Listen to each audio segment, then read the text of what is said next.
A paz do Senhor Jesus a você que está entrando neste canal de devocional. Se você gostar, convido a inscrever-se no canal Pão Diário. Convido também a curtir e a compartilhar os conteúdos com seus amigos, conhecidos e grupos de WhatsApp e Facebook para que mais pessoas sejam alcançadas com a mensagem do Evangelho. Não se esqueça de ativar o sininho das notificações para que você possa estar recebendo conteúdos atualizados tão logo sejam postados. Deus abençoe grandemente cada um de vocês. Fique com este vídeo agora. Amém? Sermão do Monte, capítulo 18, parte 5. Cristo cumprindo a lei e os profetas. A lei foi dada 430 anos depois que a promessa fora feita a Abraão e a sua descendência, a fim de que ela exibisse o verdadeiro caráter das exigências de Deus e a fim de que demonstrasse que o pecado é sobremaneira maligno, como está em Romanos capítulo 7, verso 13. Em certo sentido, a lei foi dada a fim de mostrar aos homens que eles jamais poderão justificar-se por si mesmos diante de Deus, e a fim de que fôssemos levados aos pés de Jesus Cristo. Nas palavras de Paulo, o intuito da lei é que ela nos servisse de aio para nos conduzir a Cristo, como está em Gálatas, capítulo 3, verso 24. Vemos, pois, que a lei envolve um farto elemento profético, bem como um copioso elemento evangélico. Ela é cheia de graça, pois nos conduz a Cristo. Já vimos que todos os sacrifícios e as cerimônias em conexão com a lei tinham esse mesmo desígnio. E nesse ponto que os críticos do Antigo Testamento, na verdade, negam o evangelho neotestamentário da graça de Deus, manifestada em Cristo. Essa gente afirma não ter qualquer interesse por holocaustos e cerimônias, argumentando que esses são apenas alguns ritos pagãos que os judeus e os outros adotaram, e que por isso tais holocaustos e cerimônias podem ser explicados em termos de religiões comparadas. Mas, na realidade, todos os ritos e cerimônias foram transmitidos por Deus a Israel, em todos os seus detalhes. Ele convocou Moisés ao alto da montanha e lhe recomendou: vê, pois, que tudo faça segundo o modelo que te foi mostrado no monte, como está em Êxodo, capítulo 25, verso 40.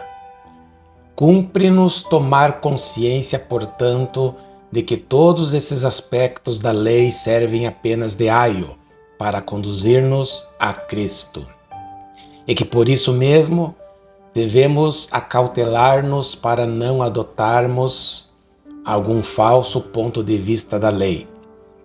Por igual modo, há pessoas que têm uma falsa noção da graça. Pensam que a graça é tão distinta e diferente da lei que nada tem a ver com ela.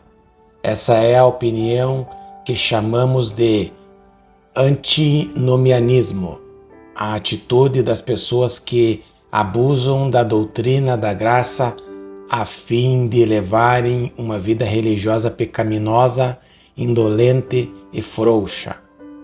Tais pessoas dizem: não estou debaixo da lei, mas da graça. Portanto, não importa o que eu faça.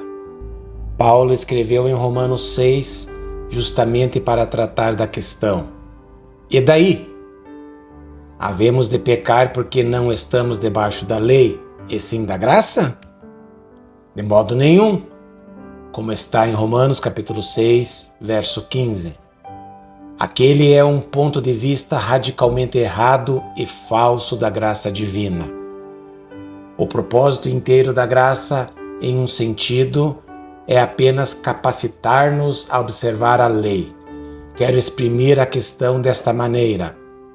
A dificuldade que nos cerca é que com exagerada frequência adotamos uma perspectiva errada da santidade, quanto a esse particular. Nada existe de mais fatal do que alguém considerar a santidade e a santificação como experiências que devem ser recebidas. Não, pois ser santo significa ser reto, e ser reto significa guardar a lei. Por conseguinte, se a suposta graça que você concebe e que afirma haver recebido não o leva a guardar a lei, então isso significa que você não recebeu a graça. Talvez você tenha recebido alguma experiência psicológica, mas não a própria graça de Deus. No que consiste a graça? Naquele maravilhoso dom de Deus que, tendo libertado o indivíduo da maldição da lei, agora dá-lhe forças a observar a lei e a ser reto, assim como Cristo era reto, porquanto ele guardou a lei com toda a perfeição. A graça é aquilo que me impulsiona a amar a Deus. E, se eu amo deveras a Deus, então o meu grande anelo é observar os seus mandamentos. Cristo mesmo disse: aquele que tem os meus mandamentos e os guarda, esse é o que me ama, como está em João capítulo 14, versículo 21. Jamais deveríamos separar essas duas coisas uma da outra. A graça não é algo sentimental. A santidade não é uma experiência. Precisamos adquirir essa nova mentalidade e disposição, a qual nos leva a amar a lei e a desejar observá-la. E através do poder de Cristo é que somos capacitados a cumprir a lei. Eis a razão por que nosso Senhor prosseguiu e disse, em Mateus capítulo 5, versículo 19, aquele, pois, que violar um desses mandamentos, posto que dos menores, e assim ensinar aos homens, será considerado mínimo no reino dos céus. Aquele, porém, que os observar e ensinar, esse será considerado grande no reino dos céus. Essas palavras não foram dirigidas exclusivamente aos discípulos que comungaram pessoalmente com Cristo durante 3 breves anos até que ele morreu. Antes, trata-se de uma recomendação perpétua, permanente. Cristo salienta novamente esse ponto em Mateus 7, onde ele diz, nem todo o que me diz Senhor, Senhor, entrará no reino dos céus, mas aquele que faz a vontade de meu Pai que está nos céus, como está em Mateus capítulo 7, verso 21. Qual é a vontade do Pai? Os 10 mandamentos e a lei moral. Isso nunca foi abrogado. Explica Paulo a Tito que Jesus a si mesmo se deu por nós a fim de purificar para si mesmo um povo exclusivamente seu, zeloso de boas obras, como está em Tito, capítulo 2, verso 14.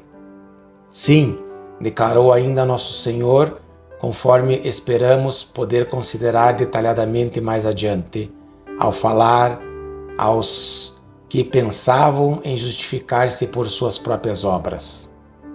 Se a vossa justiça não excederem muito a dos escribas e fariseus, jamais entrareis no reino dos céus, como está em Mateus capítulo 5, verso 20.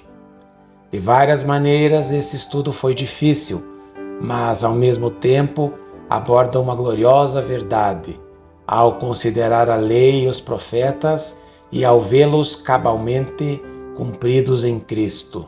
Porventura você não divisou um novo aspecto da graça de Cristo, fornecendo-lhe uma mais profunda perspectiva da questão? Você não viu que a lei de Deus estava sendo executada na cruz? Que Deus estava punindo o seu pecado no próprio corpo de Jesus Cristo? A doutrina vicária da expiação enfatiza o fato que ele cumpriu a lei até os seus extremos lógicos. Cristo se submeteu a ela completamente, ativa e passivamente, negativa e positivamente. Todas as figuras tiveram nele o seu cumprimento.